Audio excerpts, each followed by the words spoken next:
لله إن الحمد لله نحمده ونستعينه ونستغفره ونؤمن به ونتوكل عليه ونعوذ بالله من شرور أنفسنا ومن سيئات أعمالنا من يهده الله فلا مضل له ومن يضلله فلا هادي له أشهد أن لا إله إلا الله وحده لا شريك له وأشهد أن محمدا عبده ورسوله أما بعد فقد قال الله تعالى في القرآن العظيم الفرقان المجيد يا أيها الناس اتقوا ربكم الذي خلقكم من نفس واحدة وخلق منها زوجها وبث منهما رجالا كثيرا ونساء واتقوا الله الذي تساءلون به والأرحام إن الله كان عليكم رقيبا اللهم صل على محمد وعلى آل محمد كما صليت على إبراهيم وعلى آل إبراهيم إنك حميد مجيد اللهم بارك على محمد وعلى آل محمد كما باركت على إبراهيم وعلى آل إبراهيم إنك حميد مجيد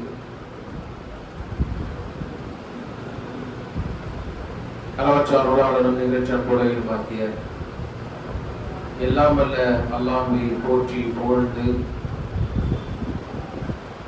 அல்லாஹ்வுடைய சாந்தியும் சமாதானமும் கருணையும் மன்னிப்பும் நபி ஸல்லல்லாஹு அலைஹி வஸல்லம் அவர்கள் மீதும் அவருடைய குடும்பத்தார்கள் மீதும் அவர்களை பின்பற்றி வாழ்ந்த உத்தம சத்திய சஹாபாக்கள் மீதும் தாபிஈன்கள் மீதும் தாபிஈன்கள் மீதும் மறுமை நாள் வரை வாழக்கூடிய மூமினான ஆண்கள் மீதும் பெண்கள் மீதும் இமாம் மிம்பரில் ஏறுவதற்கு முன்னால் வந்து அமர்ந்து தங்களுடைய பெயர்களை மலக்குமாருடைய பதிவேட்டில் பதிந்து கொண்ட நம் அனைவரும் மீதும் என்று நல்ல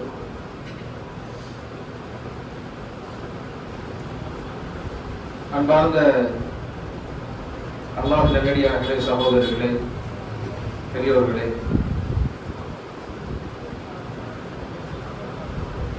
நாம் அமர்ந்திருக்கக்கூடிய மாதம் ஹிஜ்ரத்துடைய ஆரம்ப நாட்கள். முஹர்ரம் மாதத்தை வரவேற்றவர்களாக நாம் எல்லாம் இந்த மாதத்தை அடைந்த நாம் இது எதனால் இந்த ஆண்டு உருவாக்கப்பட்டது, எப்போது இது உருவாக்கப்பட்டது என்பதை எல்லாம் வருடம் வருடம் ஹிஜ்ரத்தை பற்றி நாம் கேள்விப்பட்டாலும் இந்த ஹிஜ்ரத் தரக்கூடிய படிப்பனைகள் நாம் அவ்வப்போது இதை பற்றி உரையாடி அதில் உள்ள படிப்பனைகளை எடுக்க வேண்டிய ஒரு சந்தர்ப்பத்தில் நாம் எல்லாம் இருக்கிறோம். அன்பார்ந்த அல்லாஹ் நல்லடியார்களே, முஹர்ரம் மாதத்தை அடைந்த நாம் இந்த சமூகத்தில் முஹர்ரம் என்று வந்தாலே பல்வேறு சிந்தனைகளுக்கு மக்கள் தள்ளப்படுகிறார்கள். ஆனால் உண்மையிலேயே இஸ்லாமிய வரலாற்றை நாம் எடுத்து பார்க்கும் பொழுது முஹர்ரம் என்று வந்தால் நமக்கு முன்னால் வாழ்ந்த ஸலஃபு ஸாலிஹீன்கள், நபி அவர்களுடைய காலத்திற்கு பின்னால் வாழ்ந்த தாபிஈன்கள், தபஅ தாபிஈன்கள், இவர்களுடைய காலங்களில் முஹர்ரம் மாதம் என்று வந்துவிட்டாலே அவர்களுக்கு ஹிஜ்ரத்துடைய நினைவுகளும் ஹிஜ்ரத் தந்த பாடங்களும் படிப்பினைகளும், அதே போன்று முஹர்ரம் மாதத்தில் நோன்பு பிடிக்கக்கூடிய ஆஷுராவுடைய பாடங்களும் படிப்பினைகளும் அவர்களுக்கு வந்து சென்றதை வரலாறுகளை நாம் பார்க்கிறோம். கிட்டத்தட்ட 13 ஆண்டுகள் அல்லாஹ்வுடைய தூதர் ரசூலுல்லாஹி ஸல்லல்லாஹு அலைஹி வஸல்லம் அவர்கள் மக்கா நகரில் தங்களுடைய அழைப்பு பணியை செய்து கொண்டிருந்த அந்த வேளையில், அதற்கு பிறகு இந்த அழைப்பு பணியை அடுத்த கட்டத்திற்கு எடுத்து செல்வதற்கு அல்லாஹ்வுடைய தூதரும் சஹாபாக்களும் எத்தனை திட்டங்கள் தீட்டினாலும், எவ்வளவோ முயற்சிகள் செய்தாலும் அதற்கெல்லாம் முஸ்லிம்களும் காபிர்களும் பல்வேறு விதமான முட்டுக்கட்டைகளை போட்ட அந்த நேரத்தில் அல்லாஹ்வுடைய தூதர் ஸல்லல்லாஹு அலைஹி வஸல்லம் அவர்களோடு வாழ்ந்த நபி தோழர்கள் இவர்கள் அனைவர்களுக்கும் பெரும் தொல்லையாக இருந்தது. எதற்கு? வாழ்வாதாரத்திற்கோ அல்லது தங்களுடைய வாழ்விற்காகவோ அல்ல, அல்லாஹ்வை வணங்குவதற்கு அவர்களுக்கு இடையூறாக இருந்தது. அல்லாஹ்வை இபாதத் செய்வதற்கு அவர்களுக்கு இடையூறாக இருந்த காரணத்தினால் அல்லாஹ்வுடைய கட்டளை எதிர்பார்த்து காத்திருந்தார்கள். அல்லாஹ்வுடைய கட்டளை வந்தது. அதற்கு பிறகு அவர்கள் ஹிஜ்ரத் பயணம் மேற்கொண்டார்கள். முதல் பயணம் அவர்கள் அபிசீனியாவிற்கு ஹிஜ்ரத் பயணம் மேற்கொண்டார்கள். அடுத்ததாக இரண்டாவதாக அல்லாஹ்வுடைய கட்டளை வரும் பொழுது மக்காவிலிருந்து மதீனாவிற்கு ஹிஜ்ரத் பயணம் செய்தார்கள். ரசூலுல்லாஹி ஸல்லல்லாஹு அலைஹி வஸல்லம் அவர்கள் ஹிஜ்ரத் பயணம் என்றால் முதல் பயணம் எங்கிருந்தான்? மக்காவிலிருந்து மதீனாவிற்கு ஹிஜ்ரத் பயணம் செய்தார்கள். முதல் பயணம் செய்யும் பொழுது அல்லாஹ்வுடைய தூதர் செல்லவில்லை. ஜாஃபர் இப்னு அபீ தாலிப் ரலியல்லாஹு அன்ஹு அவருடைய தலைமையில் அல்லாஹ்வுடைய தூதர் அவர்கள் அபிசீனியாவிற்கு ஒரு கூட்டத்தை அனுப்பி வைத்தார்கள். அதற்கு பிறகு அல்லாஹ்வுடைய தூதர் அவர்கள் மக்காவிலிருந்து மதீனாவுக்கு ஹிஜ்ரத் செய்தார்கள். இந்த ஹிஜ்ரத் என்பது கண்ணியத்திற்குரிய நமக்கு பலவிதமான படிப்பனைகளை தரக்கூடியதாக இருக்கிறது. இந்த ஹிஜ்ரத் என்பது முதலாவதாக எதற்காக அல்லாஹ்வுடைய தூதர் ஸல்லல்லாஹு அலைஹி வஸல்லம் அவர்கள் இந்த ஹிஜ்ரத் என்ற வார்த்தைக்கு அர்த்தம் என்ன பார்த்தோம்னா வெறுத்தல் அர்த்தம். ஒன்றை வெறுத்தல். ஹிஜ்ரத் என்ன அர்த்தம்? ஒன்றை வெறுத்தல் என்று அர்த்தம். இதற்கு ஏற்றவாறு அவர்களுடைய ஹிஜ்ரத் பயணமும் இருந்தது. ஆனால் உண்மையிலே இஸ்லாமிய வரலாற்றில் ஹிஜ்ரத் என்பது என்னவென்றால் ஒரு காபிருடைய நாட்டில் நாம் வாழும் பொழுது, காபிருடைய நாட்டில் வாழக்கூடாது என்று இல்லை, காபிர் ஆட்சி செய்யக்கூடிய நாட்டில் நாம் வாழலாம். ஆனால் அந்த காபிருடைய நாட்டில் நாம் வாழும் பொழுது ஷரீஅத்தை பின்பற்றுவதற்கு எப்போது நமக்கு தடை ஏற்படுகிறதோ, இஸ்லாமிய ஷரீஅத்தை நம்முடைய வாழ்க்கையில் செயல்படுத்துவதற்கு எப்போது இயலாமல் ஆகிறதோ அதற்கு பிறகு அந்த இடத்தில் தங்குவது ஒரு முஸ்லிமுக்கு ஆகமானது அல்ல, ஒரு முஸ்லிமுக்கு அது ஏற்புடையது அல்ல. அது அவன் எவ்வளவு நேசிக்கக்கூடிய ஒரு அவனுடைய சொந்த வீடாக இருந்தாலும் சரி, அவனுடைய உறவுகள் அங்கு இருந்தாலும் சரி, அவனுடைய வியாபாரங்கள் இருந்தாலும் சரி, அவனுடைய உற்றார் உறவினர்கள் யார் இருந்தாலும் சரி, ஒரு மூமின் அந்த நேரத்தில் எடுக்க வேண்டிய மிகப்பெரிய ஒரு இஸ்லாமிய வழிகாட்டுதல் என்பது ஹிஜ்ரத்தை அவன் மேற்கொள்ள வேண்டும் என்று அல்லாஹ் கட்டளையிடுகிறார். ஹிஜ்ரத் என்பது சஹாபாக்களுக்கு மாத்திரம்தான் என்பது அல்ல. ஹிஜ்ரத் என்பது மூமின்கள் அனைவருக்கும் அல்லாஹ் சொல்லக்கூடிய ஒரு இபாதத். எப்போது அல்லாஹ்வை வணங்குவதற்கு நமக்கு தடை ஏற்படுகிறதோ, எப்போது அல்லாஹ்வை வணங்க முடியாத ஒரு சூழல் ஏற்படுகிறதோ அந்த இடத்தை விட்டு ஒரு மூமின் நகர்ந்து விட வேண்டும். உதாரணத்திற்கு நாம இப்போ ஒரு வேலைக்கு சேர்றோம், ஒரு கம்பெனியில வேலைக்கு சேர்றோம். அந்த கம்பெனியில தொட முடியாது, அந்த அளவுக்கு நெருக்கடி கொடுக்கிறான், அந்த அளவுக்கு பிரஷர் கொடுக்கிறான், அல்லாஹ்வை நினைவு கூற முடியாத அளவிற்கு. ஆனா சம்பளம் மாஷாஅல்லாஹ் நல்லா இருக்கு, சம்பளம் கை நிறைய சம்பளம் தரான், எல்லா விதமான ஃபெசிலிட்டியும் கொடுக்கிறான், எல்லா விதமான இதர வசதிகளும் செய்து கொடுக்கிறான். ஆனா என்ன இல்ல, அல்லாஹ்வை வணங்குவதற்கு சுதந்திரம் இல்லை. அது மட்டுமா, காலையில் வந்தவுடன் என்ன செய்யணும், அவனுக்கு என்று ஒரு சடங்கு சம்பிரதாயம் வச்சிருப்பான், அது நம்முடைய கொள்கைக்கு எதிராக இருக்கும். அந்த சடங்கு சம்பிரதாயத்தில் கட்டாயமாக கலந்து கொள்ள வேண்டிய ஒரு சூழல் ஏற்படும். இப்படி ஒரு நிலைமைக்கு மத்தியில் ஒரு மூமின் கையில் எடுக்க வேண்டிய ஒரு அல்லாஹ் கட்டளையிட்ட ஒரு இபாதத் என்ன தெரியுமா? அதுதான் ஹிஜ்ரத். அந்த இடத்துல இருந்து அவ்வளவு சம்பளத்தை வாங்கி அல்லாஹ்வை மறந்து நாம வேலை செய்யணும்னு அவசியம் இல்லை என்றுதான் அல்லாஹ் சொல்லுகிறார். இதுக்கு பேர் என்ன? ஹிஜ்ரத். ஹிஜ்ரத் என்பது நாடு துரத்தல் என்பது அல்ல. ஹிஜ்ரத் என்பது ஒரு இடத்திலிருந்து ஒரு இடத்துக்கு செல்வதாக இருந்தாலும் இங்கே அல்லாஹ் சொல்லக்கூடிய மைய கருத்து என்னவென்றால், அல்லாஹ்வை வணங்குவதற்கு உனக்கு எங்கே தடை ஏற்படுகிறதோ, அல்லாஹ்வை மறக்கடிக்க செய்யக்கூடிய சூழல் உனக்கு எங்கே ஏற்படுகிறதோ அங்கே ஒரு மூமின் இருப்பது அவனுக்கு ஆகுமானது அல்ல என்ற ஒரு செய்தியை அல்லாஹ் ரப்பல் ஆலமீன் குர்ஆனில் சொல்லுகிறார். கண்ணியத்திற்குரிய அல்லாஹ் நல்லடியார்களே, இந்த ஹிஜ்ரத் என்றால் என்ன?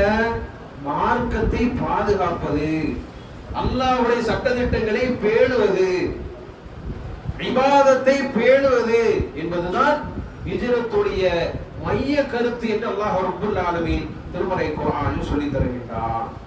கண்ணியத்திற்குரிய சகோதரர்களே, இந்த ஹிஜ்ரத் தரக்கூடிய படிப்பனை என்று நாம் பார்க்கும் பொழுது முதலாவதாக அல்லாஹ் சொல்லக்கூடிய ஒரு செய்தி, இஹ்லாஸ் என்பது அடிப்படையாக இருக்க வேண்டும். ஹிஜ்ரத் என்பதில் ரசூலுல்லாஹி ஸல்லல்லாஹு அலைஹி வஸல்லம் அவர்கள் மேற்கொண்ட அந்த ஹிஜ்ரத் பயணம் என்பது இந்த உம்மத்திற்கு சொல்லக்கூடிய ஒரு செய்தி. இஹ்லாஸ் என்பது அடிப்படையாக இருக்க வேண்டும். இஹ்லாஸ் என்றால் என்ன? உள தூய்மை, அல்லாஹ்வுக்காக செய்வது, அல்லாஹ்வுக்காக மட்டும் என்னுடைய வணக்க வழிபாடுகள், என்னுடைய இன்ன அமல்கள் இருக்க வேண்டும் என்று ஒரு முஃமின் தன்னுடைய உள்ளத்தை பக்குவப்படுத்திக் கொள்வதற்கு பெயர் இஹ்லாஸ். இந்த இஹ்லாஸை ஹிஜ்ரத்தில் அல்லாஹ் ரப்பல் ஆலமீன் பேண சொல்கிறார். நபிகள் நாயகம் ஸல்லல்லாஹு அலைஹி வஸல்லம் அவர்கள் எந்த அளவிற்கு இந்த ஹிஜ்ரத் பயணம் மேற்கொள்ளும் பொழுது இஹ்லாஸாக இருந்தார்கள் என்றால், அவர்களுடைய வாகனத்தை, குதிரைகளை அபூபக்கர் சித்திக் ரலியல்லாஹு அன்ஹு அவர்கள் தயார் பண்றாங்க. யார் பயணம் பண்றதுக்கு? அபூபக்கர் சித்திக் ரலியல்லாஹு அன்ஹு ரசூலுல்லாஹி ஸல்லல்லாஹு அலைஹி வஸல்லம் ஹிஜ்ரத் பயணம் செய்வதற்காக வாகனத்தை தயார் செய்றாங்க. ஆனால் அந்த வாகனத்தை கூட நபிகள் நாயகம் ஸல்லல்லாஹு அலைஹி வஸல்லம் அவர்கள் தன்னுடைய சொந்த செலவில் இருக்க வேண்டும் என்று அல்லாஹ்வுடைய தூதர் விரும்பினார். அபூபக்கர் சித்திக் ரலியல்லாஹு அன்ஹு அவர்கள் அந்த வாகனத்தை வாங்கக்கூடிய அளவுக்கு அல்லாஹ் அவர்களுக்கு செல்வத்தை கொடுத்திருந்தார். ஆனால் நபி அவர்கள் ஸல்லல்லாஹு அலைஹி வஸல்லம் அவர்கள் எந்த அளவுக்கு இஹ்லாஸாக இருக்கும்னு நினைச்சாங்க, அந்த வாகனத்தை கூட தன்னுடைய சொந்த செலவில் இருக்க வேண்டும் என்று அல்லாஹ்வுடைய தூதர் ஸல்லல்லாஹு அலைஹி வஸல்லம் அவர்கள் விரும்பினார்கள். அதைத்தான் எல்லா இமாம்களும் தங்களுடைய ஹதீஸ் கிரந்தங்களை ஆரம்பிக்கும் பொழுது ஒரு ஹதீஸ் சொல்லி ஆரம்பிப்பார். என்ன? இன்னமல் அஅமாலு பின்னியா, செயல்கள் யாவும் உங்களுடைய எண்ணங்களை பொறுத்து அமைகின்றன. உங்களுடைய எண்ணங்களை பொறுத்தா உங்களுடைய செயல்பாடுடைய வாழ்க்கையும் இருக்கும். இதைத்தான் அல்லாஹ்வுடைய தூதர் சொல்லக்கூடிய ஒரு தத்துவம். நம்முடைய எண்ணத்தை போல் நம்முடைய வாழ்க்கை இருக்கும், நம்முடைய எண்ணத்தை போல் நம்முடைய செயல்பாடுகளும் அமையும் என்று அல்லாஹ்வுடைய தூதர் ஸல்லல்லாஹு அலைஹி வஸல்லம் சொல்லிவிட்டு சொல்கிறார்கள். வஇன்னமா லிகுல்லி இம்ரிஇன் மா நவா, நீங்கள் செய்யக்கூடிய ஒவ்வொரு காரியத்தையும் உங்களுடைய செயல்பாடுகள் உங்களுடைய எண்ணங்களை பொறுத்தே அமையும். மமன் கானத் ஹிஜ்ரத்துஹு இலல்லாஹி வ ரசூலிஹி ஃபஹிஜ்ரத்துஹு இலல்லாஹி வ ரசூலிஹி, யாருடைய ஹிஜ்ரத் அல்லாஹ்வுக்காக அவருடைய தூதருக்காக இருக்கிறதோ அவருடைய ஹிஜ்ரத் அல்லாஹ்வுக்காக அவருடைய தூதருக்காகவும் இருக்கும். ஹிஜ்ரத் பயணம் மேற்கொள்ளும் பொழுது நான் அல்லாஹ்வுக்காக பயணம் மேற்கொள்கிறேன், இந்த மார்க்கத்தை பாதுகாப்பதற்காக, அவனை வணங்குவதற்காக, அவருடைய தூதரை பின்பற்றுவதற்காக நான் பயணத்தை மேற்கொள்கிறேன் என்று அவர் மேற்கொண்டால் அவருடைய பயணம் அதன் அடிப்படையில் அமையும். அதே நேரத்தில் ஒமன் கானத் ஹிஜ்ரத்துஹு லிதுன்யா யுஸிபுஹா, யார் ஒருவர் இந்த உலக ஆதாயங்களுக்காக ஹிஜ்ரத் செய்கிறாரோ அவர் அதை அடைந்து கொள்வார். அவருக்கு என்ன கிடைக்காது? ஹிஜ்ரத்துடைய நன்மை கிடைக்காது. அவருக்கு அல்லாஹ்விடத்திலிருந்து கூலி கிடைக்காது. ஹிஜ்ரத் பயணம் மேற்கொள்ளும் பொழுது ஒவ்வொருடைய உள்ளங்கள் எந்த அளவுக்கு பக்குவமாக இருக்க வேண்டும் என்று ரசூலுல்லாஹி ஸல்லல்லாஹு அலைஹி வஸல்லம் சஹாபாக்கள் கட்டளையிடுறாங்க பாருங்க. யாருடைய உள்ளம் துன்யாவிற்காக இருக்கிறதோ, இங்க இருந்து அங்க போனா நம்முடைய நிலைமை சரியாயிடும், மக்காவில தான் ஒண்ணு கிடைக்கல, மதீனாவுக்காக போவோம் என்ற அடிப்படை உங்களுடைய உள்ளங்களை நீங்கள் சமாதானப்படுத்திக் கொண்டால் அதற்கு ஏற்றவாறு தான் மதீனாவில் உங்களுடைய வாழ்க்கை அமையும். அடுத்ததாக ரசூலுல்லாஹி ஸல்லல்லாஹு அலைஹி வஸல்லம் சொல்றாங்க, அவிம்ரஅதி யன்கிஹா, அல்லது ஒரு பெண்ணை திருமணம் முடிப்பதற்காக ஒரு ஹிஜ்ரத் அமைந்து கொண்டால், இங்க ஒண்ணு அமையல, அங்க போய் நம்முடைய லைஃப் ஸ்டைல் மாறும், ஏதாவது திருமணம் முடிச்சு லைஃப்ல செட்டில் ஆகலாம் அப்படிங்கிற எண்ணத்துல நீங்க இருந்தீங்க சொன்னா ஹிஜ்ரத்துஹு இலா மா ஹாஜர இலைஹி, அவர் எதன் பக்கம் சாய்கிறாரோ அதன் பக்கம் அவருடைய ஹிஜ்ரத் இருக்கும் என்று ரசூலுல்லாஹி ஸல்லல்லாஹு அலைஹி வஸல்லம். ஹிஜ்ரத் என்பது எவ்வளவு பெரிய இபாதத், ஹிஜ்ரத் என்பது எவ்வளவு மிகப்பெரிய ஒரு இபாதத். நபிகள் நாயகம் ஸல்லல்லாஹு அலைஹி வஸல்லம் அவர்களும் சஹாபாக்களின் குறித்து அல்லாஹ் சொல்கிறார் திருமறை குர்ஆனில். ஹிஜ்ரத்தில் முந்தியவர்கள் பிந்தியவர்கள் என்றெல்லாம் அல்லாஹ் சிலாகித்து பேசுகிறார். ஹிஜ்ரத்தில் பிந்தியவர்கள் யார் சிறந்தவர்கள்? ஹிஜ்ரத்தில் முந்தியவர்கள் சிறந்தவர்கள் என்று அல்லாஹ் சொல்கிறார்.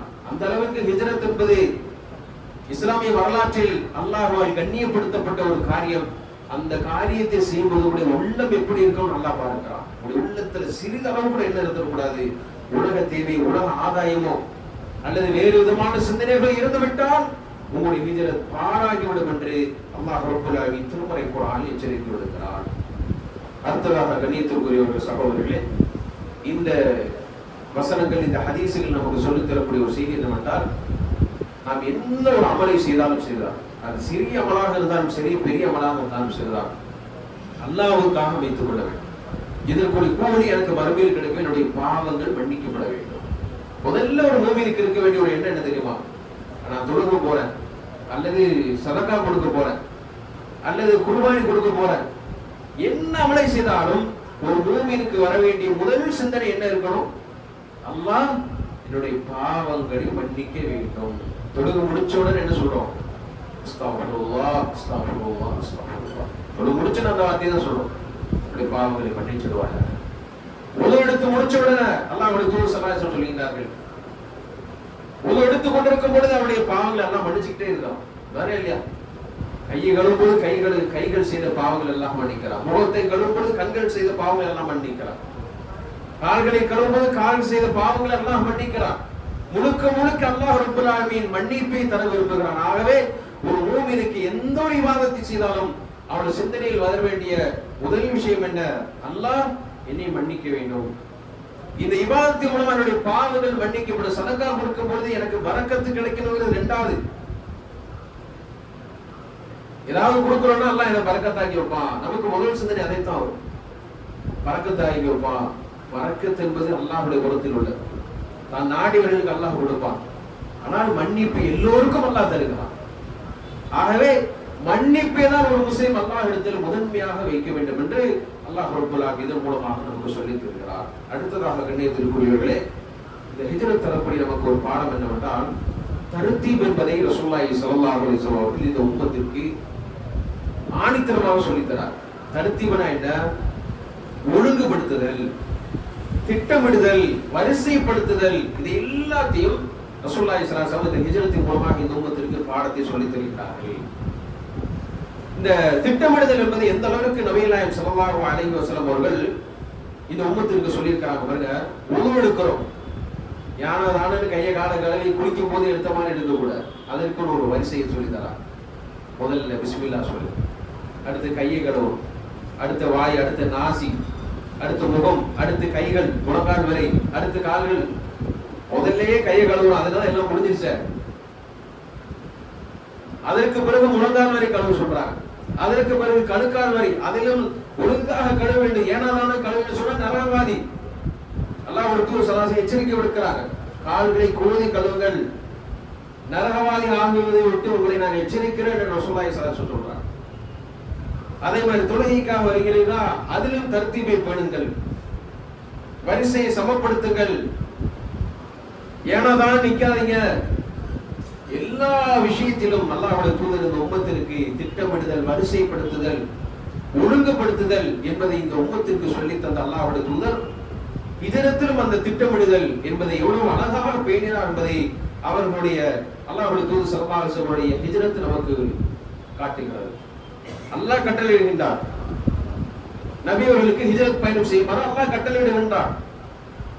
அல்லாஹ் சொன்ன மாத்திரத்தை ரசூலுல்லாஹி ஸல்லல்லாஹு அலைஹி வஸல்லம் கிளம்பி போனாங்கன்னா கிடையாது. என்ன பண்றாங்க? காபிர்கள் சுத்திட்டாங்க. எப்பவுமே நபி அவர்கள் இரவு நேரத்தில் வெளியே வருவார் என்பது காபிர்களுக்கு தெரியும். பயணம் போவாங்கன்னு தெரியும். நபி அவர்களுடைய வருகையை எதிர்பார்த்து காத்திருக்கக்கூடிய அந்த நேரத்தில் ரசூலுல்லாஹி ஸல்லல்லாஹு அலைஹி வஸல்லம் அவர்கள் தான் படுத்திருந்த அந்த படுக்கையில வேற ஒரு மனிதர் படுக்க வைக்கிறார். யாரு? தன்னுடைய மருமகன். நபி அவருடைய தோற்றத்திலே அவர் இருப்பார். ஹைட், வெயிட் எல்லாமே, ஜாடை எல்லாமே அல்லாஹ்வுடைய தூதர் மாதிரியே தான் இருப்பாங்க. யாரு? அலி இப்னு அபீ தாலிப். அதனாலதான் இன்னைக்கு வரைக்கும் ஒரு வடிகட்டில் ஒரு கூட்டம் போய்கிட்டு இருக்கிறான். அப்போ அலி ரலியல்லாஹு அன்ஹு அவர்களே ரசூலுல்லாஹி ஸல்லல்லாஹு அலைஹி வஸல்லம் தன்னுடைய படுக்கையில படுக்க வச்சு போர்வையை மூடிட்டாங்க. பார்க்கறதுக்கு யார் மாதிரியே இருக்குது. நபி அவர்கள் படுத்திருக்கிறாங்க. சிந்தனையிலேயே காபிர்களும் காலையில வரைக்கும் பார்த்துக்கிட்டே இருக்கிறான். என்ன இவ்வளவு நேரம் படுத்து கிடக்காரு முகமது? அவரை எரிச்சு போயிட்டாங்க. ரசூலுல்லாஹி ஸல்லல்லாஹு அலைஹி வஸல்லம் அவர்கள் அவங்க சிந்தனைகள் கிளம்பி போயிட்டாங்க. நைட்டோட நைட்டா போயிட்டாங்க. எவ்வளவு பெரிய அழகான ஒரு திட்டமிடல். அல்லாஹ் கிட்ட கட்டளையிடுதான். ஹிஜ்ரத் செய்யுமாறு அல்லாஹ் தான் கட்டளையிட்டு இருக்கிறார். ஆனால் நபி ஸல்லல்லாஹு அலைஹி வஸல்லம் அவர்களுக்கு என்ன ஒரு சிந்தனை, ஒரு திட்டமிடல், ஒரு ஏற்பாடு. என்ன ஏற்பாடு? தன்னுடைய மருமகனை படுத்து விட்டு சென்றார். காலையில் வந்து போர்வை திறந்து பார்த்தா யார் படுத்திருக்கிறா? அலி ரலியல்லாஹு அன்ஹு படுத்திருக்கிறார்கள். காபிர்கள் ஏமாற்றம் அடைகிறார்கள். அதற்கு பிறகு ரசூலுல்லாஹி ஸல்லல்லாஹு அலைஹி வஸல்லம் அவர்கள் பயணம் போறாங்க. எப்பவுமே மதீனா எத்ரிபுக்கு ஒரு பயணம், ஒரு ரூட் இருக்கு. ஆனா அல்லாஹ்வுடைய தூதர் ஸல்லல்லாஹு அலைஹி வஸல்லம் தேர்ந்தெடுத்தது யமன் வழியாக போறாங்க. வழக்கமா மதீனா வழியாக போகாம காஃபிருடைய அந்த சிந்தனையில குழப்பத்தை ஏற்படுத்துறதுக்காக என்ன பண்றாங்க? யமன் வழியாக ரசூலுல்லாஹி ஸல்லல்லாஹு அலைஹி வஸல்லம் என்ன பயணத்தை மேற்கொள்கிறார்கள். அதற்கு பிறகு ஊர்ல ஒருத்தர் ஏற்பாடு பண்ணிட்டு போறாங்க. அபூபக்கர் சித்தீக் ரலியல்லாஹு அன்ஹு மகன் அப்துல்லா ரலியல்லாஹு அன்ஹு அவர்களை ஊரில் யார் யார் என்ன பேசுறாங்க, நபி ஸல்லல்லாஹு அலைஹி வஸல்லம் ஹிஜ்ரத் போன பிறகு அவர்களை பற்றியும் அவருடைய வாப்பா யாரு அபூபக்கர் சித்திக் ரலியல்லாஹு பற்றி ஊர்ல என்ன பேசுறாங்கங்கிற தகவல்களை யாருக்கு கொடுக்கணும்? அப்பப்போ ரசூலுல்லாஹி ஸல்லல்லாஹு அலைஹி வஸல்லம் கொடுக்கணும் என்பதற்காக அபூபக்கர் சித்திக் ரலியல்லாஹு மகன் அப்துல்லாஹி ரசூலுல்லாஹி ஸல்லல்லாஹு அலைஹி வஸல்லம் ஏற்பாடு பண்றாங்க. அல்லாஹ் கட்டளையிட்ட உடனே கண்மூடித்தனமாக நபிகள் நாயகம் ஸல்லல்லாஹு அலைஹி வஸல்லம் பயணத்தை மேற்கொள்ளல. எல்லா விதமான ஏற்பாடுகளையும் பொறுமையாக இருந்து யோசித்து அழகான முறையில் திட்டமிட்டு மசூரா செய்து எல்லாத்தையும் வரிசையாக ரசூலுல்லாஹி ஸல்லல்லாஹு அலைஹி வஸல்லம் செய்றாங்க. சரி, தான் வந்துட்டோம், தன்னுடைய பாதையில யாரு வாரா? அப்துல்லாஹ் வாராரு. வந்த வழியை மறைப்பதற்காக இன்னொரு ஏற்பாடு பண்றாங்க. என்ன ஏற்பாடு? இன்னொரு மனிதர், அவர் ஒரு காபிர், அப்துல்லாஹ் இப்னு உரையத்தை என்ற ஒரு மனிதரை, அவர் ஒரு காபிராக இருந்தால் ஒரு ஆடு மேய்ப்பவர். எப்போதெல்லாம் அபூபக்கர் ரலியல்லாஹு அன்ஹுடைய மகன் அப்துல்லாஹ் பயணம் மேற்கொண்டு வருகிறாரோ அவருக்கு பின்னால் நீங்களும் வந்துடணும். எதுக்காக? அந்த கால் தடத்தை மறைப்பதற்காக நீங்க அவருக்கு பின்னாடி ஆட்டை ஓட்டிட்டு வந்துருங்க. அப்ப ஆட்டையும் ஓட்டிட்டு வந்துருவாரு. நபி அவர்களுக்கும் அபூபக்கர் சித்திக் அவனுக்கு பானையும் கலந்து கொடுத்துருவாரு. 2 விதமான நன்மைகளும் கிடைத்து விட்டது. திரும்பவும் அப்துல்லா அவர்கள் பின்னாடி யார் வந்துருவா? அப்துல்லா இப்படி உரைக்கு விட்டு சொல்வாரு, ஆட்டு மந்தைகளை சுமந்து கொண்டு வந்து விடுவார். எவ்வளவு அழகான ஒரு திட்டம் பாருங்க. சொன்னது ஒரே ஒரு கட்டளை அல்லாஹ்வுடைய தூதருக்கு, ஹிஜ்ரத் பயணம் மேற்கொள்ளுங்கள். ஆனால் நபி அவர்கள் செய்த அந்த முயற்சிகள், நபி அவர்கள் செய்த திட்டமிடலை அல்லாஹ்வுடைய தூதர் ஸல்லல்லாஹு அலைஹி வஸல்லம் அவர்கள் எந்த அளவுக்கு அழகான திட்டமிட்டார்கள் என்று அல்லாஹ் ரப்பல் ஆலமீன் சொல்கின்றார். அடுத்ததாக 3 இரவுகள் நபி ஸல்லல்லாஹு அலைஹி வஸல்லம் அவர்கள் அபூபக்கர் சித்திக் ரலியல்லாஹு அன்ஹு தங்கினார். எங்க? சவுர் கோவிலில் தங்கினார். சவுர் கோவிலில் தங்க வேண்டும் என்று ஏற்கனவே தீர்மானித்தார்கள்.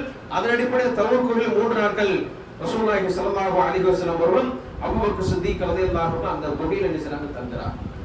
அப்ப எவ்வளவு அழகான ஒரு திட்டமிடல், அதை செயல்படுத்தினாங்க, வெற்றியடைந்தார்கள். மதீனாவிற்கு ராகத்தாக போனாங்க. நபிகள் நாயகம் ஸல்லல்லாஹு அலைஹி வஸல்லம் ஹிஜ்ரத் பயணம் வெற்றிகரமாக முடிந்தது. அப்ப இதன் மூலமாக ரசூலுல்லாஹி ஸல்லல்லாஹு அலைஹி வஸல்லம் அவர்கள் இந்த உம்மத்திற்கு சொல்லக்கூடிய செய்தி, எந்த உடைய வாழ்க்கையில் எந்த ஒரு செயல்பாடாக இருந்தாலும் முதலில் மஷூரா பண்ணுங்க. அது குடும்ப காரியமாக இருந்தால் மனைவிட்டு ஒரு வார்த்தை கேட்கணும், பாப்பா மாட்ட ஒரு வார்த்தை கேட்கணும், பிள்ளைகள்கிட்ட ஒரு வார்த்தை கேட்கணும். நாம ஒரு முடிவு எடுத்துக்கிறோம், அது சரியா தவறா என்று கேட்பது என்ன இருக்கு? அதுல ஈகோ பார்க்க கூடாது. நான் எடுத்த முடிவு தான் சரியா இருக்கும் சொல்லுவாங்களா இல்லையா? நான் முடிச்ச மயிலுக்கு 3 தான் சொல்லுவாங்க. அந்த மாதிரி நம்ம மக்கள் நிறைய பேர் இருப்பாங்க. என்ன குரானதி பேசினாலும் நான் எடுக்கிறதா கரெக்ட், வேற யாரும் சொன்னாலும் கேட்க மாட்டேன் சொன்னா அதுல அல்லாஹ்வுடைய ரஹ்மத் இருக்காது, அதுல அல்லாஹ்வுடைய அருள் இருக்காது. அல்லாஹ் ரப்பல் ஆலமீன் திருமறை குர்ஆன் சொல்கிறார், வஷாவிரும், அவர்கள் எந்த ஒரு காரியத்தை செய்தாலும் அதை என்ன செய்வாங்க? மஷூரா செய்து முடிவெடுப்பார்கள் என்று அல்லாஹ் ரப்பல் ஆலமீன் திருமறை குர்ஆன் சொல்கிறார். நபிகள் நாயகம் ஸல்லல்லாஹு அலைஹி வஸல்லம் அவர்கள் ஒரு நாட்டுடைய தலைவர், இஸ்லாமிய உம்மத்துடைய அமீராக இருக்கிறார்கள், ஒரு நபியாக இருக்கிறார்கள். ஆனால் தன்னுடைய மனைவி இடத்துல அல்லாஹ்வுடைய தூதர்கள் மஷூரா செய்வார்கள். பல இக்கட்டான சூழல்கள், பல நேரங்கள்ல மனைவிமார் கொடுத்த ஐடியாவை ரசூலுல்லாஹி ஸல்லல்லாஹு அலைஹி வஸல்லம் செயல்படுத்தி வெற்றி அடைந்திருக்கிறார்கள். ஹுதைபியா உடன்படிக்கை, அதுல வெற்றி அடைவதற்கு காரணமே யார்தான்? அவருடைய மனைவி தான். அவங்க மனைவி கொடுத்த ஐடியாவின் அடிப்படையில் தான் சஹாபாக்கள் எல்லோரும் கோபத்தோடு இருந்தாங்க. அந்த சஹாபாக்கள் அனைவரும் அவர்களை சமாதானப்படுத்துவதற்கு யாருடைய ஐடியா, யாருடைய அந்த தகவல், யாருடைய அந்த யோசனை தான் ரசூலுல்லாஹி ஸல்லல்லாஹு அலைஹி வஸல்லம் அவர்களுக்கு உதவியது? அவருடைய மனைவி கொடுத்த அந்த ஆலோசனையை நபி அவர்கள் எடுத்து செயல்படுத்தினார்கள். அல்லாஹ் வெற்றியை கொடுத்தார். அப்ப அல்லாஹ் எப்பவுமே நம்முடைய கைகளில், நம்முடைய சிந்தனைகளில் முடிவை தருவான் என்று ஒரு முஸ்லிம் நினைக்க கூடாது. சில நேரங்களில் யாராவது நமக்கு ஒரு மசூரா, ஒரு ஆலோசனை கொடுத்தார், அது மனைவியாக இருந்தாலும் சரி, யாராக இருந்தாலும் சரி, ஒரு ஐடியா போட்டு அதை கேட்கணும். கேட்டுட்டு அல்லாஹ் இடத்துல, யா அல்லாஹ் இந்த மாதிரி ஒரு காரியத்தில் நான் ஈடுபட போறேன் என்று செய்தால் அந்த காரியத்துக்கு அல்லாஹ் என்ன செய்வான்? தன்னுடைய ரஹ்மத்தை, தன்னுடைய அருள்களை வழங்குகிறார். மசூரா செய்து எந்த ஒரு முடிவெடுத்து அது ஃபெயிலியர் ஆனாலும் பரவாயில்ல, அல்லாஹ் அதற்கு என்ன செய்வான்? உறுதுணையாக இருப்பான். எல்லாமே சக்சஸ் ஆகும் சொல்ல முடியாது. மசூரா எடுத்ததற்கு பிறகு சில விஷயங்கள் நம்ம தோல்வியடைந்தாலும் அதற்கு பிறகு யார் ஆறுதலாக இருப்பான்? நமக்கு அல்லாஹ் ஆறுதலாக இருப்பான். அல்லாஹ் அதற்கு பிறகு உள்ள சில விஷயங்களை அல்லாஹ் நமக்கு என்ன செய்வான்? வெற்றி அடைச்சுவான். ஆனா எதை விட்டுறக்கூடாது? கலந்து ஆலோசித்தல், மசூரா செய்தல், திட்டமிடுதல், இது ஒரு மூமினுக்கு அடிப்படை என்பதை நபிகள் நாயகம் ஸல்லல்லாஹு அலைஹி வஸல்லமுடைய இந்த ஹிஜ்ரத் பயணம் நமக்கு எடுத்து காட்டுகிறது. அடுத்ததாக கண்ணியத்திற்குரிய சகோதரர்களே, தவக்குல், அல்லாஹ்வின் மீது சார்ந்திருத்தல் என்பது இந்த ஹிஜ்ரத் தரப்படி மிக முக்கியமான ஒரு படிப்பனை. அல்லாஹ் ரப்பல் ஆலமீன் திருமறை குர்ஆன் சொல்கிறார், "வமன் யதவக்கல் அலல்லாஹி ஃபஹுவ ஹஸ்புஹ்." யார் அல்லாஹ் மீது உறுதியாக தவக்கல் வைக்கிறார்களோ அவர்களுக்கு எப்போதும் யார் மட்டுமே போதுமானவராக இருப்பார், அல்லாஹ் போதுமானவராக இருப்பார். அல்லாஹ் மேல தவக்கல் வச்சு அல்லாஹை முழுமையாக நாம் சார்ந்திருந்தால் அவர்களுக்கு யார் மட்டுமே போதுமானவனாக இருப்பார், அல்லாஹ் மட்டுமே அவர்களுக்கு போதுமானவனாக இருப்பார். இன்னைக்கு நம்மள இருக்கக்கூடிய ஒரு வீக்னஸ் என்ன சொன்னா, ஓவர் திங்கிங் அப்படி நிறைய பேருக்கு இருக்கு. படுத்தா எப்படி ஒரு குறைஞ்சது ஒரு அரை மணி நேரம் மாதிரி எதையாவது போட்டு மண்டையை போட்டு உடப்பிக்கிட்டே இருக்கும். அது ஆயிடுமோ, இது ஆயிடுமோ, இப்படி ஆயிடுமோ, அப்படி ஆயிடுமோ, என்ன ஆகும், யாரு பாப்பா, இதெல்லாம் எதுக்கு? இதெல்லாம் பார்த்தா சஹாபாக்கள் போர்க்களத்துக்கு போனாங்க. இதெல்லாம் தெரிஞ்சா சஹாபாக்கள் தங்களுடைய மனைவி பிள்ளைகள்லாம் விட்டுட்டு ரோட்டுக்கு போய் போர்க்களத்துக்கு போனாங்க. நாளைக்கு அல்லாஹ்வுடைய தூதர் போருக்கு அழைத்தாலும் உடனடியாக பெயர் கொடுத்துருவாங்க. எல்லாம் செல்வ செழிப்போடு இருந்தவங்க தான், மனைவி மக்களோடு வாழ்ந்தவங்க தான், பிள்ளைகளை மனைவிகள் நேசித்தவர்கள், வியாபாரத்தில் அவ்வளவு திட்டமிடுதலோடு செஞ்சு வெற்றி கண்ட சஹாபாக்கள். பிசினஸ் ரன் ஆகிக்கிட்டே இருக்கும்.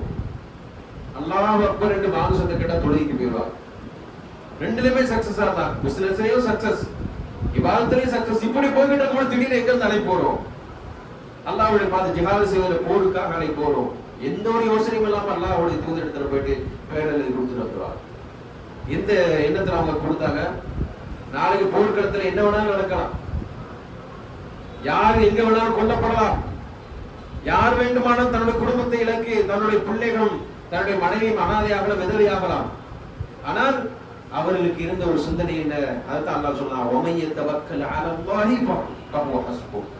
யார் அல்லாஹ் மீது தவக்கல் வைக்கிறார்களோ அவர்களுக்கும் அவர்கள் குடும்பத்தினருக்கும் அல்லாஹ் போதுமானவனாக இருப்பார் என்ற செய்தியை அல்லாஹ் ரப்பல் ஆலமீன் சொல்கிறார். அதே நேரத்தில் முயற்சி என்பது இருக்க வேண்டும் என்பதையும் அல்லாஹ் சொல்கிறார். தவக்கல் என்பது அல்லாஹ்வை சார்ந்து இருக்கிறோம். அதற்கு முன்னால் என்ன இருக்கணும் அல்லாஹ் சொன்னாராம், முயற்சி என்பது இருக்கணும். ஃபைதா குதியத்திஸ் ஸலா ஃபந்தஷிரு ஃபில் அர்த். தொழுகை முடிஞ்சிருச்சுன்னா என்ன பண்ணுங்க, பள்ளியாசல்லையே உட்கார்ந்துகிட்டு இருக்காதீங்க, ரிஸ்க் வரும்ட்டு போயிருங்க, உங்க வியாபாரத்தை பார்த்து கிளம்பிங்கன்னுட்டான். ஜும்மா முடிஞ்சிருச்சா, சொன்ன தொழுதுட்டீங்களா, துவா செஞ்சிட்டீங்களா, கையேந்தியாச்சா, அப்படியே கையை போட்டுட்டு எங்க போயிருங்க, வியாபாரத்துக்கு போயிருங்க. அதுக்கு பிறகு நல்லா பழக்கத்தை தருவான். துவா செஞ்சுக்கிட்டே பள்ளியாசல்லே உட்காந்துக்கிட்டு அது சரியாயிரும் இது சரியாயிரும், வீட்டு வாடகை கொடுக்கணும், அப்படி ஆயிரும் இப்படி ஆயிரும் ஒன்று நடக்காது. அதான் சொல்லலாம், மையதா குதியத்தி ஸலா, ஸலா முடிஞ்சது, துள முடிஞ்சிச்சா, ஃபந்தஷிரு ஃபில் அர்த், பூமியில போயிரு, உனக்கான திட்டமிடல், உனக்கான முயற்சிகளை தேடி போய்கிட்டே இரு. அதற்கு பிறகு என்ன செய், நீ தவக்கல் வைத்தால், துவா செய்தால் நான் அதை உனக்கு வெற்றியாக்குவேன் என்று அல்லாஹ் ரப்பல் ஆலமீன் திருமறை குர்ஆன் சொல்கிறார். இந்த தவக்கலுக்கு உதாரணமாக அல்லாஹ் யாரை தெரியுமா சொல்றான், யாரும் இல்லை, எதை சொல்றான் தெரியுமா, பறவை அல்லாஹ் உதாரணம் சொல்றான். அல்லாஹ் மேல எப்படி தவக்கல் வைக்கணும் அப்படிங்கிறதுக்கு அல்லாஹ் எதை உதாரணம் சொன்னா, பறவைகளை அல்லாஹ் உதாரணமாக சொல்கிறார். பறவைகள் காலையில் தன்னுடைய கூட்டை விட்டு வெளியே புறப்படுகிறது, அல்லாஹ் மீது முழு தவக்கல் வைக்கிறது. அல்லாஹ் மேல முழு தவக்கல் வைக்கிறதுக்கு அல்லாஹ் யாரையும் உதாரணமா சொல்ல, யார சொல்லலாம், குட்டி குட்டி பறவைகளை அல்லாஹ் உதாரணம் சொல்லலாம். பறவைகளுடைய ஈமானை பாருங்க, நம்ம கண்ணு முன்னாடி பார்க்கிற அந்த பறவைகள் ஈமானிலும் தவக்குலிலும் சிறந்தவைகள். அல்லாஹ் பறவைகளை உதாரணமா சொல்றான். தங்களுடைய கூடுகளிலிருந்து கிளம்புவது அல்லாஹ் மீது முழு தவக்கல் வைத்து அது கிளம்புகிறது, காலியான வயிற்றுடன் கிளம்புகிறது. மாலையில் அந்த கூட்டிற்கு திரும்ப வரும்பொழுது வயிறு நிரம்பியவையாக வருகிறது. அவருடைய தவக்கலுக்கு அல்லாஹ் ரப்பல் ஆலமீன் ரிஸ்கை கொடுக்கிறார். தவக்கல் வச்சுட்டு பறவை எங்க உட்காரல, கூட்டுக்குள்ள உட்காந்துக்கல, அல்லாஹ் ரிஸ்கை தருவான்னு சொல்லி தேடுது, அது ஓடுது. சாயந்தரம் வரும்போது எப்படி வருது, வயிறு நிரம்பி அது திரும்பி வந்து விடுகிறது. பறவை போல நீங்கள் உங்களுடைய தவக்கலத்தை ஆக்கிக் கொள்ளுங்கள். அல்லாஹ் மீது முழு தவக்கல், அதில் எந்த ஒரு டவுட் இருக்கக்கூடாது. வாழ்க்கை என்ன சூழ்நிலை வந்தாலும் அல்லாஹ் மீது உள்ள அந்த அல்லாஹை சார்ந்திருத்தல், தவக்கல் வைத்தல், அல்லாஹ் மீது பொறுப்பு சாட்டுதல் என்பதிலிருந்து நாம் ஒரு கணம் கூட நாம் பின்வாங்கிறாமல் இருந்தால் அல்லாஹ் நம்மளுடைய லைஃபை அல்லாஹ் சக்சஸ்ஃபுல்லாக ஆக்குவான் என்பதற்கு உதாரணமாக எதை சொல்றான், அல்லாஹ் பறவைகளை குருவிகளை அல்லாஹ் ரப்பல் ஆலமீன் உதாரணமாக ரசூலுல்லாஹி ஸல்லல்லாஹு அலைஹி வஸல்லம் அவருடைய அந்த ஹதீஸின் மூலமாக அல்லாஹ் சொல்கிறார். அதே போல பாருங்க, மரியம் அலைஹிஸ்ஸலாத்து வஸ்ஸலாம் அவர்கள் வயிற்றில் குழந்தையோடு அந்த பேறுகால் வழியில மரியம் அலைஹிஸ்ஸலாம் அவர்கள் இருக்கிறார். அல்லாஹ் ரப்பல் ஆலமீன் மரியம் அலைஹிஸ்ஸலாத்துக்கு ஒரு செய்தியை சொல்றார். வஹுஸி இலைக பிஜ்திஇன் நஹ்லா, மரியமே நீங்கள் அந்த பேரித்த மரத்துடைய கிளைகளை பிடித்து உழுக்குங்கள்.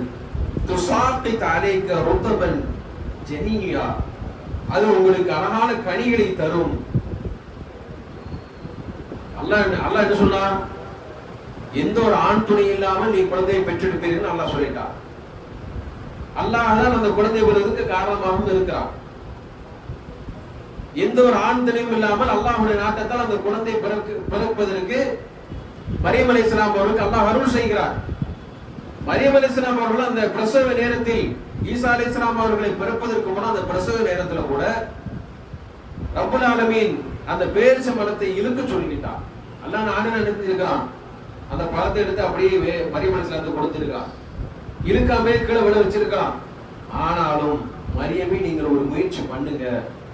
பேரிச்ச மரங்கிறது சாதாரணமாக இந்த கொய்யா மரத்தை பிடிச்சி இழுத்தா கொய்யா பழம் விழும், அந்த மாதிரிலாம் விடாது. நெல்லிக்காய் மரத்தை பிடிச்சி ஆட்டினா நெல்லிக்காய் விழுமா, அந்த மாதிரிலாம் விடாது.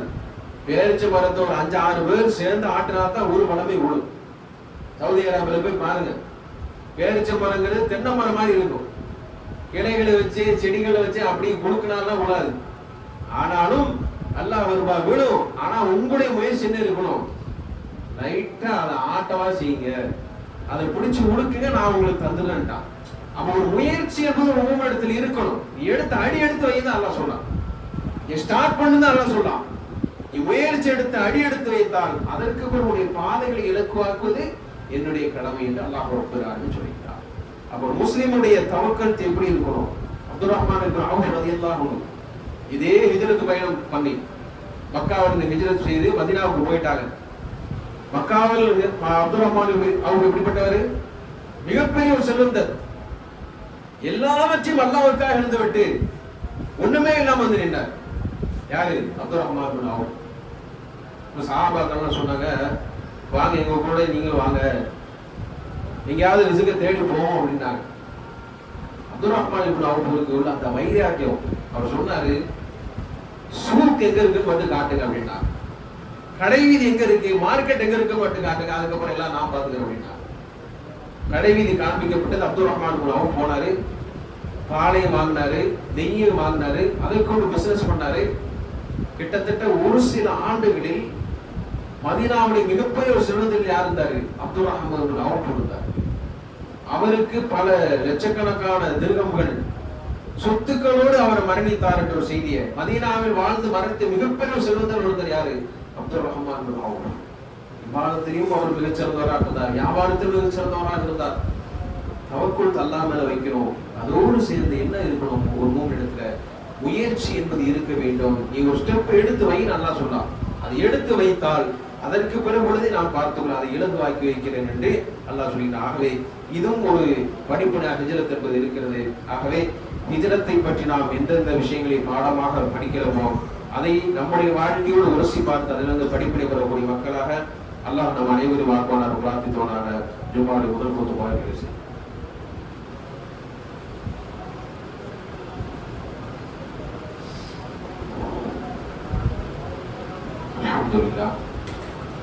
الحمد لله رب العالمين والعاقبة للمتقين والصلاة والسلام على أشرف الأنبياء والمرسلين وعلى آله وأصحابه أجمعين.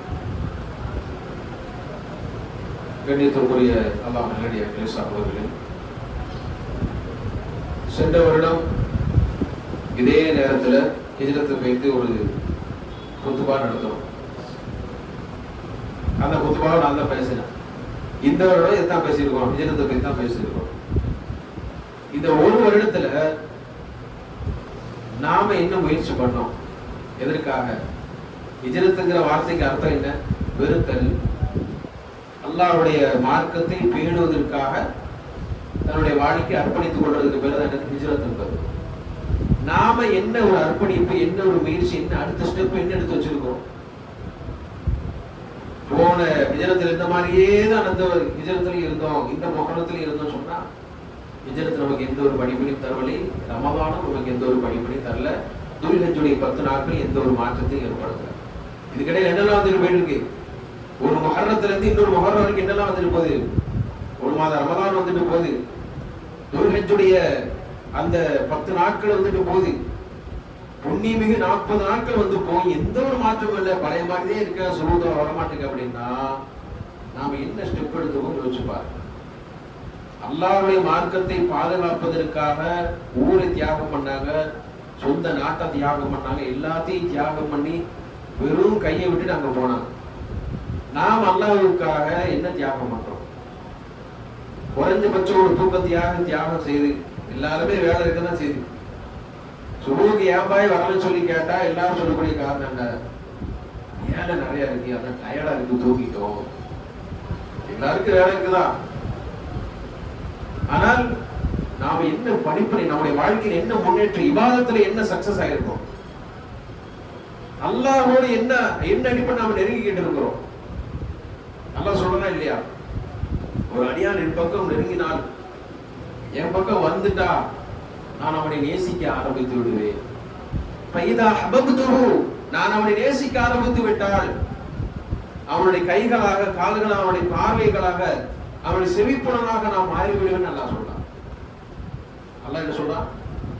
ஒரு அடியான் என் பக்கம் நெருங்கி வந்து விட்டால் அவனை நான் நேசிக்க ஆரம்பிச்சிருவேன். அல்லாஹ்வுடைய நேசிப்பதற்காக தான் சஹாபாக்கள் பாடுபட்ட. ஹிஜ்ரத் ஏன் போனாங்க? அவங்க நினைச்ச ஊர்லயே இருந்திருக்கலாமா? ஏன் ஹிஜ்ரத் போனாங்க? ஏன் அல்லாஹ் பக்கம் நெருங்கினாங்க? அல்லாஹ்வுடைய நேசம், அல்லாஹ்வுடைய ரிதா, அவருடைய பொருத்தத்திற்காக தான் பாடுபட்டாங்க. அந்த பொருத்தத்தை அல்லாஹ் நமக்கு தர தயாரா இருக்கிறான். அதுக்கு நாம செய்ய வேண்டிய காரியம் என்ன? அல்லாஹ்வின் பக்கம் நெருங்கணும். எதன் மூலமாக? இபாதத்தின் மூலமாக, அவனை நினைவதன் மூலமாக, அவருடைய கட்டளை நிறைவேற்றுவதன் மூலமாக அல்லாஹ்வின் பக்கம் நாம் நெருங்க நெருங்க நெருங்க அல்லாஹ் என்ன சொன்னான்? அவருடைய பார்வைகளாக, அவருடைய செவிப்புலன்களாக, அவருடைய கைகளாக, அவருடைய காதுகளாக நாம் மாறிவிடுவேன் நல்லா சொன்னான். அப்படின்னா என்ன அர்த்தம்? பார்வைகளாக, செவிப்புலனாக எல்லாம் மாறணும். என்ன அர்த்தம்? அல்லாஹ்வின் பக்கம் நெருங்குவதற்கு நாம முயற்சி எடுத்துட்டாலே போதும் நல்லா சொல்லலாம். அடுத்தடுத்த காரியத்தெல்லாம் நான் அவனுக்கு லேசாக்கிடுவேன், அடுத்தடுத்த வழிகளை நான் அவனுக்கு தேடி தந்து விடுவேன். அவன் பார்ப்பதெல்லாம் நன்மைகளாக மாற்றிடுவேன், அவன் கேட்பதெல்லாம் அவனுக்கு நன்மையாக மாற்றி விடுவேன், அவன் செய்யக்கூடிய காரியங்களாம் விலகுவாக்கி விடுவேன், நன்மைகளாக மாற்றி விடுவேன். அவன் செல்லுகின்ற பாதைகளையும் நான் அவனுக்கு வழிகாட்டுவேன் என்று அல்லாஹ் ரப்பல் ஆலமீன் திருமறை குர்ஆனில் நாம செய்யக்கூடிய காரியம் என்ன? அல்லாஹ்வா நெருங்கி வர எதிர்பார்த்துக்கிட்டே இருந்தா ஒன்றும் நடக்காது.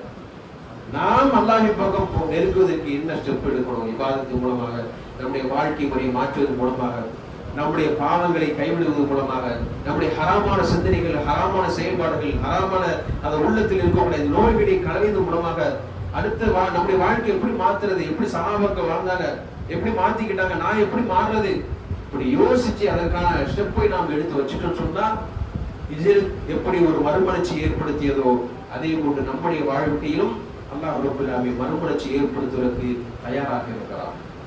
ஆகவே இந்த ஹிஜ்ரத் நமக்கு சொல்லக்கூடிய ஒரு செய்தி, நம்முடைய வணக்க வழிபாடுகள், நம்முடைய வாழ்க்கை ஒரு நாளும் அல்லாஹ்வை நினைவு கூறுவதை விட்டும் நம்ம என்ன செய்து விடக்கூடாது, மறக்கடிக்க செய்து விடக்கூடாது என்பதை இந்த ஹிஜ்ரத் என்பது நம்ம கொடுத்துக்கிறது. அதே போன்று அல்லாஹ்வுக்காக நாம் ஒரு விஷயத்தை வெறுத்தால், அல்லாஹ்வுக்காக ஒரு விஷயத்தை நாம் வெறுத்தால் அதற்கு பிறகு உள்ள வாழ்க்கை அல்லாஹ் செழிப்பாக்குவார், அல்லாஹ் அவருக்கு பரக்கத்தாக்குவார், அல்லாஹ் அவருக்கு அருள் செய்கிறான். அல்லாஹ்வுக்கு ஒரு விஷயத்தை வெறுத்து விட்டார், அதே போன்று அல்லாஹ்வுக்காக ஒரு நன்மையான காரியத்தை செய்தார், அதனுடைய பலனை இம்மையிலும் மறுமையிலும் அல்லாஹ் ஒருபோதும் அவர்களுக்கு கூட்டி குறைக்க மாட்டார் என்பதை அல்லாஹ் ரப்பல் ஆலமீன் திருமறை குர்ஆன் சொல்கிறார். ஆகவே கண்ணியத்திற்குரியவர்களே, நம்முடைய செயல்பாடுகளை மாற்றிக்கொண்டு எத்தனை முறை பயான்கள் கேட்டாலும், எத்தனை முறை நம்முடைய காதுகளில் குர்ஆன், ஹிஜ்ரத்து, ரமதானுடைய பயான்கள் வந்தால் நம்முடைய நிலைமை அப்படியே இருந்து கொண்டிருக்கிற, இன்னும் எந்த ஒரு மாற்றம் வரவில்லை என்று சொன்னால் நாம் தான் நிச்சயமாக கை செய்தப்பட்டவர்களாக மறுமையில் இருக்க வேண்டும். ஆகவே உரைகள் எந்தெந்த உரைகள் கேட்கப்படுகிறதோ அதை சற்று நம்முடைய உள்ளங்களோடு உரசி பார்த்து பழக வேண்டும்.